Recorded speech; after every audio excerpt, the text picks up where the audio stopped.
A Montanha Mágica 10, parte 10, segunda parte. Na verdade, essa parte aqui, pessoal, eu estou gravando bem depois de eu ter gravado a parte 10, efetivamente.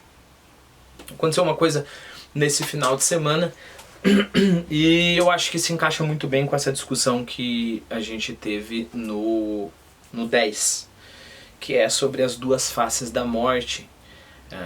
Para o Hans, né? A morte, ao mesmo tempo, um cadáver, por exemplo, que ao mesmo tempo que é algo sagrado, ele pode ser algo quase que irrelevante, assim, é simplesmente um amontoado de carne, né? Acho que a imagem usada é que é uma pele ali de cera, parece uma pele de cera e é aquilo ali. Vamos lá, então. Se você lembrou do que eu estou falando, eu vou contar a experiência. Esse sábado eu estava na casa do meu amigo, e a gente estava conversando sobre um acidente que aconteceu aqui em Curitiba recentemente. Havia uma queimada e havia muita fumaça na estrada e aconteceu um engavetamento, né? Então um carro bateu, o próximo carro bateu e assim por diante. Se não me engano foram tipo 28 carros que bateram um em fileira do outro. Então imagine todos esses carros batidos aqui, né? Tem toda essa fileira, todo esse pessoal nesses carros batidos, todo mundo estava andando devagar, então foi só a batida mesmo, né? Não aconteceu nada de grave com ninguém. Todas essas pessoas foram pro acostamento. Ok, todas as pessoas foram pro acostamento, estavam lá, sei lá quantas pessoas no acostamento, e de repente vinha uma carreta. E essa carreta vinha em relativa alta velocidade. Eu não procurei os detalhes do acidente, nem estou interessado nos detalhes do acidente. Essa carreta vinha em alta velocidade. Quando ela viu aquela fileira de carro, tudo batido, acho que vocês devem saber que uma carreta não consegue parar como um carro, né? Não consegue frear. A ideia dele foi desviar pro acostamento. E aí no acostamento ele bateu em sei lá quantas pessoas. Que eu fiquei sabendo da última vez, 10 pessoas tinham morrido, né, esmagada por essa carreta que foi parar lá na frente depois de ter arrastado um monte de gente, cortado um monte de gente ao meio, etc. E eu acho que 30 estavam no hospital, alguma coisa assim, um número assim.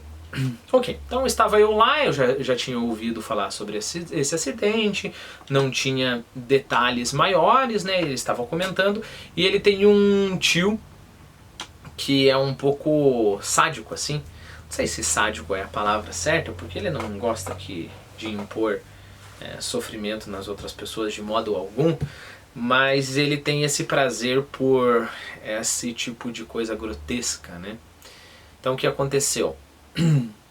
Esse tio, justamente por ter esse prazer pelo grotesco, recebeu um vídeo de um cidadão que estava lá no dia do acidente. Ele pegou o celular dele, imagine aquela via de horrores que ficou, pegou o celular dele, conforme ele ia andando, ele foi gravando com o celular dele. E é claro, até a pessoa, eu não consigo imaginar porque uma pessoa gravaria isso, né? Mas até ele, dá pra ver a respiração dele alterada, ele tava chorando também, mas mesmo assim continua gravando. Bom, aí o meu amigo falou que o tio dele mandou e falou, não, uma coisa horrível, e não acredito que o meu tio gosta de ver isso, e aí me propôs que me mostrasse pra mim. Perceba que há também, há em todo mundo um pouco desse, não sei se humor mórbido, né? Por mais que foi mórbido o vídeo, ele mesmo assim citou e propôs que mostrasse pra mim. Confesso que eu não queria muito ver, mas também há aquela história de hombridade, né? Não, eu sou macho o suficiente para assistir esse vídeo aí. Então, vamos lá, né?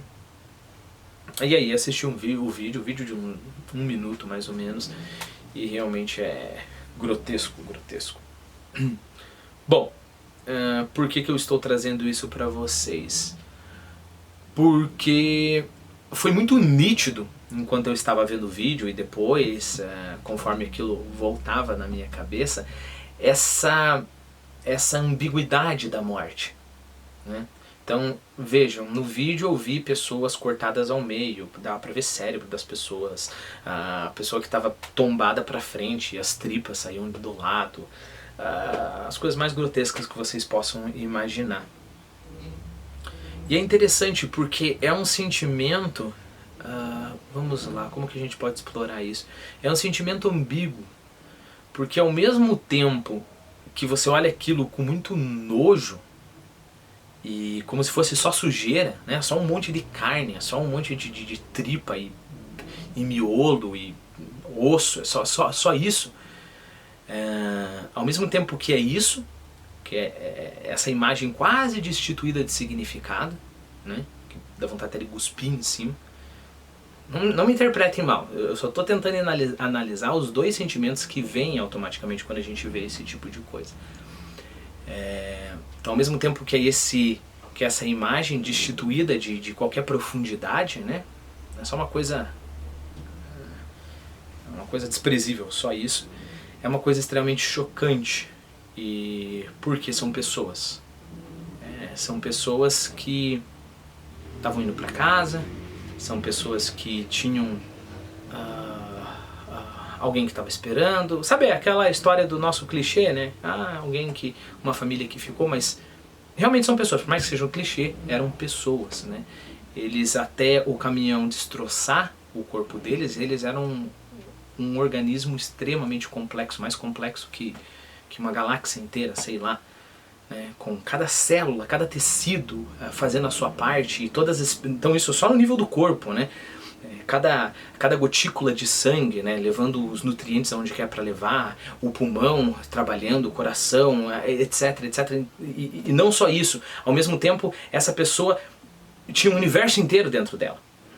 O universo de experiência, os sofrimentos quando ele era criança, quando a pessoa, sei lá, se apaixonou, os planos que a pessoa tinha. Então você tem esse universo inteiro, que é uma coisa extremamente nobre.